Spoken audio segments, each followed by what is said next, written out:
Queridos irmãos e irmãs, chegamos ao primeiro domingo da Quaresma, que tradicionalmente nos apresenta esta cena das tentações de Jesus.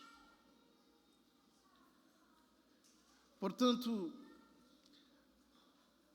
nós, como dissemos na oração de entrada da missa da quarta-feira de cinzas, entramos nesses 40 dias de jejum que o Senhor fez no deserto, como meio de se preparar para a sua missão, que começaria logo na sequência.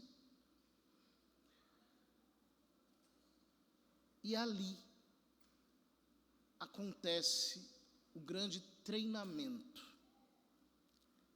É exatamente o cenário que nos apresenta São Lucas. Jesus, cheio do Espírito Santo, voltou do Jordão. E no deserto ele era guiado pelo Espírito e tentado pelo diabo durante 40 dias. Não comeu nada naqueles dias e depois disso sentiu fome. Na descrição de São Lucas, enquanto Jesus é guiado pelo deserto, ele é tentado pelo diabo. Porque o Espírito Santo, do qual ele estava cheio, o levava para a luta, para o treinamento. O deserto é um lugar em que nós nos equipamos da graça divina, nos enchemos dos dons e das fortalezas de Deus para podermos resistir às artimanhas do diabo. O deserto representa também o nosso eu interior, onde nós estamos inteiramente sozinhos. O deserto fala da nossa mente, que é o campo de batalha onde acontece essa guerra. E exatamente assim, nós podemos entender melhor as tentações. O diabo primeiro diz a Jesus se és filho de Deus, colocando em dúvida a sua identidade. E isso é muito importante porque na base das tentações está uma crise em que o diabo nos quer colocar, que é a crise de identidade. Quem você é? Você é cristão, você é católico, você é filho de Deus? Por que as coisas estão acontecendo com você desse jeito? Exatamente como acontece no livro de Jó, logo no começo. O diabo se apresenta diante de Deus e Deus lhe diz, olha, meu servo Jó, como é íntegro. E o diabo diz, bom, mas é fácil, o Senhor colocou uma sebe ao entorno dele, ele tem tudo, tira a sebe. Vamos ver se ele permanece fiel. Num dia ele perdeu tudo, perdeu a família, perdeu as propriedades, perdeu tudo. A única coisa que o diabo lhe deixou foi a mulher que ficava lhe atormentando a cabeça. O resto, nada mais. Aí, o diabo volta para um segundo ataque. Ele diz, olha, pele por pele. É fácil isso daí. Agora eu quero ver quando tocar na carne dele. E aí Deus permite, ele toca na carne. E aí vem os 3 amigos de Jó que o confrontam durante todo o livro sobre quem ele é. Sobre a sua identidade. Você pecou, você fez algo contra Deus, você se julga santo, você se julga bom. Quem você acha que você é? E todas essas informações malignas com as quais eles confrontavam a mente de Jó, perduraram até o fim do livro. É assim que começa a tentação. O que adianta você ficar indo à missa e as coisas na tua vida darem errado? O que adianta você rezar o terço e os problemas continuam vindo, os boletos vão chegando? Este é o nervo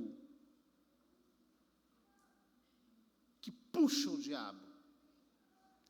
O diabo é real. Não é uma metáfora. Não é um mito, como muitos pensam. Não, ele é real.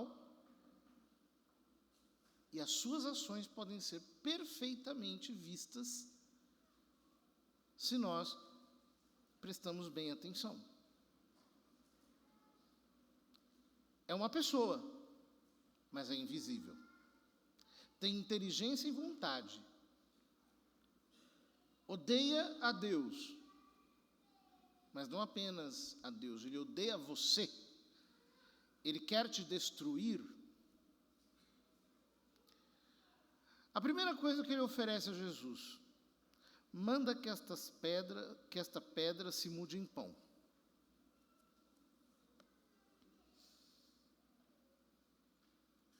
Veja, o diabo não chega te fazendo uma proposta ruim. Ele chega com um papinho muito bonitinho. Você tem fome? Transforma essa pedra em pão, você não é o Filho de Deus? Quantas pessoas me dizem, não, mas eu fui ali, mas é tudo tão inocente, só fala coisas boas. Não fala coisas boas, fala aquilo que você quer ouvir.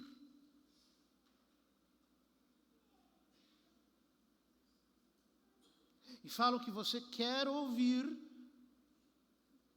justamente para te manipular. O Evangelho não diz o que você quer ouvir, ele diz o que você precisa ouvir.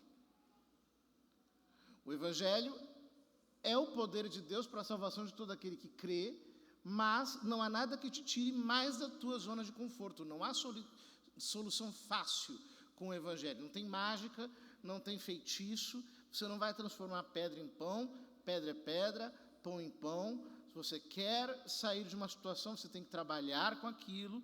O Evangelho é concreto. A graça de Deus nos impulsiona, nos leva, nos conduz, realiza em nós coisas maravilhosas. Nós vemos a desproporção que existe entre o que nós fazemos e o que nós colhemos, porque a graça de Deus opera aí. Porém, se eu não colher, eu não vou recolher. Se eu não plantar, eu não vou colher.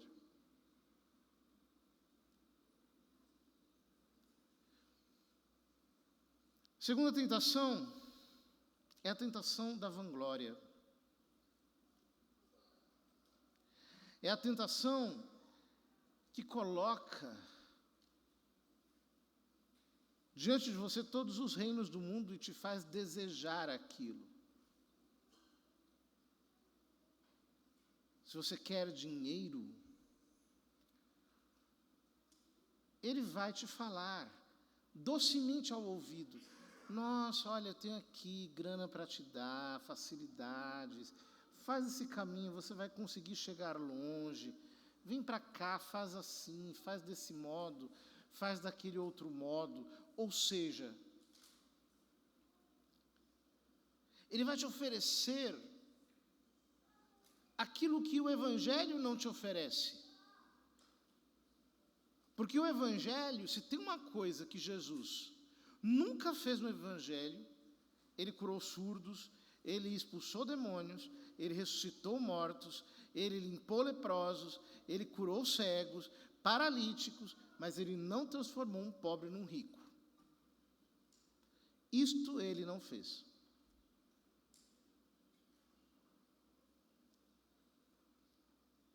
O Evangelho não está preocupado com isso. Ele quer te levar para aquilo que é transcendental. Porque por debaixo de toda essa matéria há uma alma que é imortal. Ela vai perdurar mais do que o mundo inteiro. O mundo vai acabar, a tua alma não. Só você não sabe disso. Você que vive correndo atrás do mundo, não percebe o valor que tem a tua alma, mas o diabo percebe e ele quer ela para ele.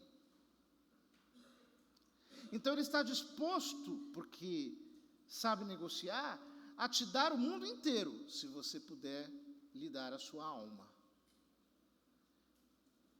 E tem muita gente que aceita. Os jovens mais famosos deste mundo não são cristãos, filhos de Deus, nascidos de novo. Veja o que está acontecendo agora com o Frei Gilson. O Frei só sabe rezar, coitado. Aí criam toda uma campanha, porque 1 milhão de pessoas estavam rezando de madrugada. Isso incomoda o diabo. Não há incômodo maior. Se você não sabia disso, aprenda dessa vez. Porque é público, qualquer um pode ver. A oração é aquilo que destrói todas as bases de ação do inimigo. Nós temos que rezar. Nós não queremos um mundo para nós. O que nós queremos é levar Deus para o mundo. Ou seja, nós queremos estourar todos os cativeiros do diabo pelo anúncio da palavra de Deus. Do evangelho que traz a completa libertação para todo aquele que crê. A última tentação, ele sugere que Jesus se jogue da parte mais alta do templo, confiando em que Deus o salvaria. E usa para isso versículos bíblicos. Vejam, o diabo conhece muito bem a Bíblia. E aí o que acontece? Jesus não cede à tentação, ele diz: não tentarás ao Senhor teu Deus. Nos 3 casos, Jesus se vale de 3 versículos do Deuteronômio. Este último versículo em específico está no contexto em que Moisés diz ao povo: vocês vão entrar na terra, mas não se contaminem com as práticas, com as adorações, com as idolatrias desse povo. Adorarás somente ao Senhor teu Deus. Não tente ao Senhor teu Deus.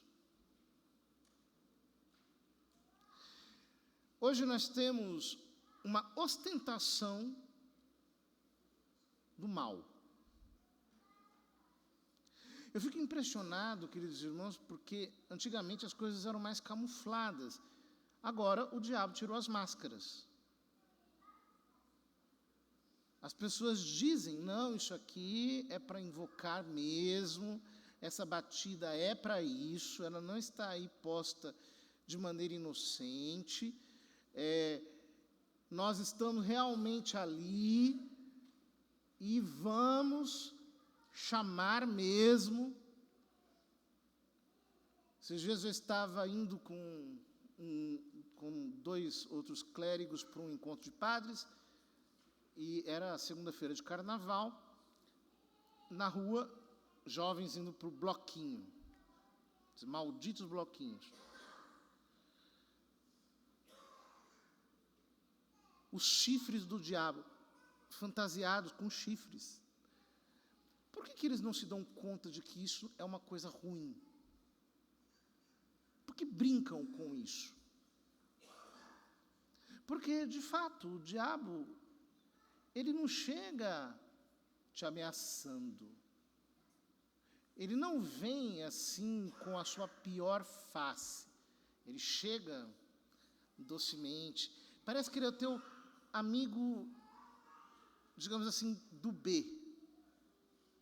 Sabe, aquela pessoa que te consegue um pouquinho de droga quando você pede, que vai com você no boteco para tomar uma cachaça quando você está um pouco estressado, que te acompanha para ir numa casa de prostituição quando você deseja isso. Ele chega com essa aparência de camarada. Para quê? Para que você seja completamente seduzido e o adore.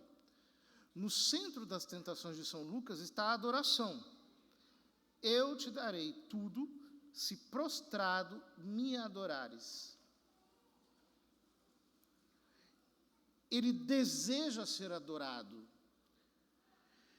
E como há católicos imprudentes que dizem assim, olha, eu fui ali por uma curiosidade, porque me falaram, porque me disseram, porque me recomendaram, eu estava desesperado. E ali saem que é só pela misericórdia de Deus. Queridos irmãos, se aqui já existe tanta luta, para que você vai se colocar no terreno do inimigo? Não faça isso. Peça a Deus que te dê luz, esclarecimento, porque tudo é muito simples. Veja que na segunda leitura São Paulo diz: se com tua boca confessares Jesus como o Senhor, e com teu coração creres que Ele ressuscitou dos mortos, serás salvo. Por quê? É crendo com o coração que se alcança a justiça, e professando a fé com a boca que se obtém a salvação. Em outras palavras, não é difícil ser salvo, desde que eu realmente me comprometa com Cristo. Porque se tua boca confessares Jesus como Senhor e no teu coração creres que ressuscitou dos mortos, serás salvo. Só que o lado oposto dessa moeda também é verdade. Para você levar uma legião de demônios para sua casa, você não precisa fazer coisas extraordinárias. Basta você ir ali, cantar uma musiquinha ali, ouvir um batuquezinho lá, fazer tal visita ou pequeno rito ali, você leva um estádio cheio de demônios para dentro da sua casa. É isso que acontece. O crescimento do ocultismo, inclusive entre cristãos, está alarmante. Quantas pessoas estão se entregando a práticas de ocultismo, mesmo dentro da igreja? Estes dias eu não fui num podcast de um pastor evangélico que estava me falando que misturaram as 12 tribos de Israel com os 12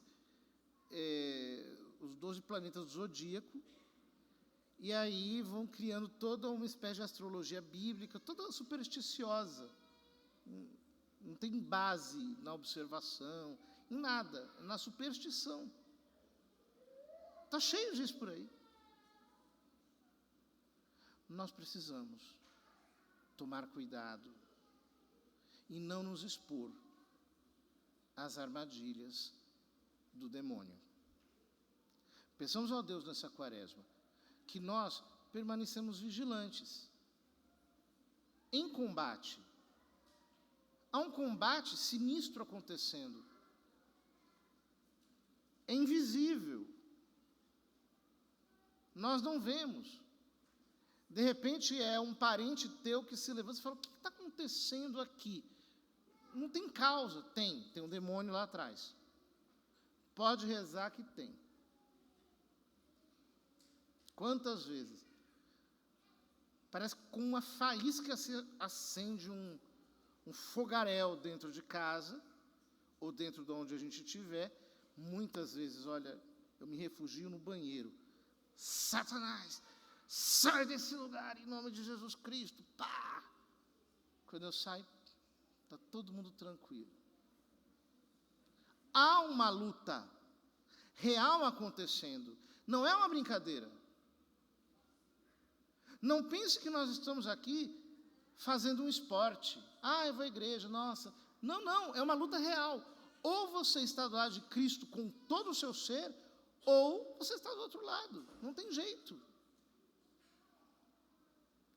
Não há lugar para neutralidade. Aliás, nas coisas espirituais não há neutralidade. Nas humanas, sim, mas nas espirituais, não.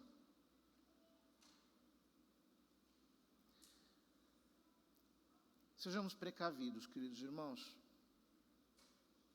e tenhamos o nosso pensamento em ordem. Ter o pensamento em ordem significa descer para aquele lugar de humildade, aonde nós somos aquela pequena fagulha imprestável, mas que Deus ama com todo o seu ser. Essa é a posição de verdade, é a posição de filho. Eu tenho que estar lá, Ele é meu Pai. Eu preciso estar aos seus pés. Que o Senhor nos conserve aí. E que os nossos pensamentos estejam em ordem. Quando a cabeça estiver um pouco perturbada, deixa tudo e vai rezar. A sua mente está agitada, há uma pressão psicológica sobre você, deixa tudo, vai rezar. Não brinca com isso. É muito importante. Protege a tua casa. Coloca lá um louvor, ou a Bíblia mesmo, falada, missa. Deixa tocando. Protege o teu ambiente. Tenha um ambiente asséptico espiritualmente. Proteja o teu lar. Proteja a sua casa. Proteja o seu ambiente de trabalho. Proteja. Se você tiver uma atitude realmente séria, São Paulo diz na segunda carta aos Coríntios, diz aos Coríntios, não queremos que o diabo vos seduza como Eva, pois não ignoramos as suas maquinações. Não ignoremos também nós as maquinações do inimigo, pelo contrário, que nós recebamos espírito de revelação e saibamos onde ele atua, como ele age, e tenhamos uma atitude firme, porque é na batalha espiritual que nós encontraremos aquilo que nós precisamos. A companhia dos anjos, o auxílio da graça e a nossa repulsa a tudo aquilo que é contrário ao reino de Deus.